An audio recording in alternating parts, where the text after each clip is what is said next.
तुमन मोहर लगा हो ना, तुमन मोहर लगा हो ना,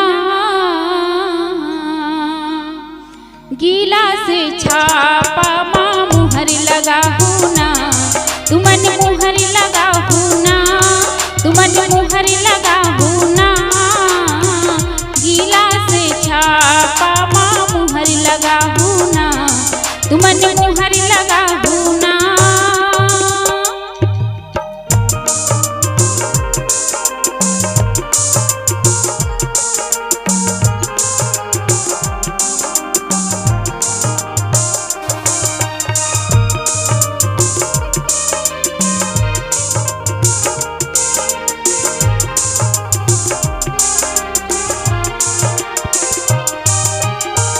सुने मोर दीदी भैया मानो मोर कहना ला,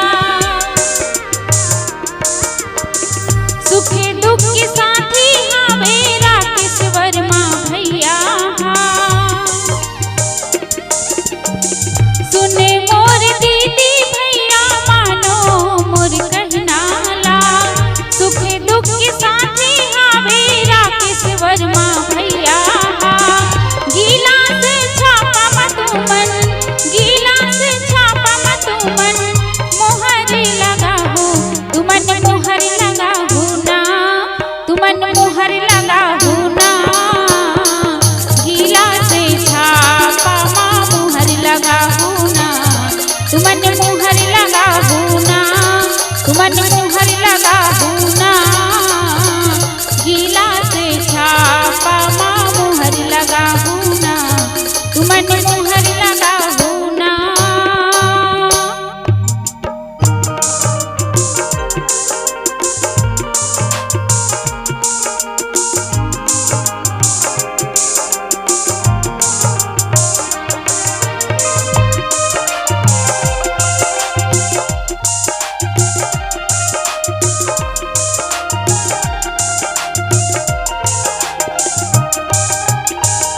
सरपंच बनी भैया गांव की विकास कराही ना,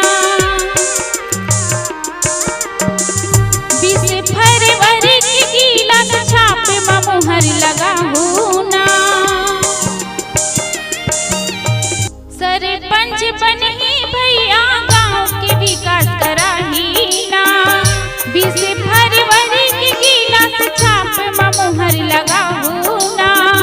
झारा झारा जाबो जम्मो, झारा झारा जाबो जम्मो, मोहर लगा हो, तुमन मोहर लगा हो ना, तुमन मोहर लगा हो ना, गीला से छापा माँ मोहर लगा हो ना, तुमन मोहर लगा हो ना, तुमन मोहर लगा हो ना, गीला से छापा माँ मोहर लगा हो ना, तुमन मोहर लगा हो ना, तुमन मोहर लगा हो ना, गीला से छापा माँ मोहर लगा हो ना, तुमन मोहर लगा हो ना।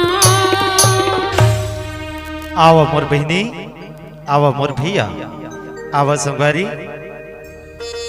5 साल में मिले है मौका, 5 साल में मिले है मौका, एला झंड भुलाहू और राकेश वर्मा जेकर कांच गीला छाप निशानी भारी मत से भैया ला विजय बनाहू, भैया ला विजय बनाहू, गीला छाप मां मोहर लगा के राकेश भैया ला भारी से भारी मतों से विजय बनाहू।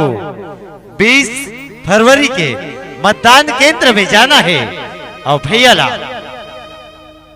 भारी से भारी मत से विजय बनाना है, विजय बनाना है। गिलास छाप राकेश भैया के निशान, गिलास छाप राकेश वर्मा का निशान, गिलास छाप जिंदाबाद।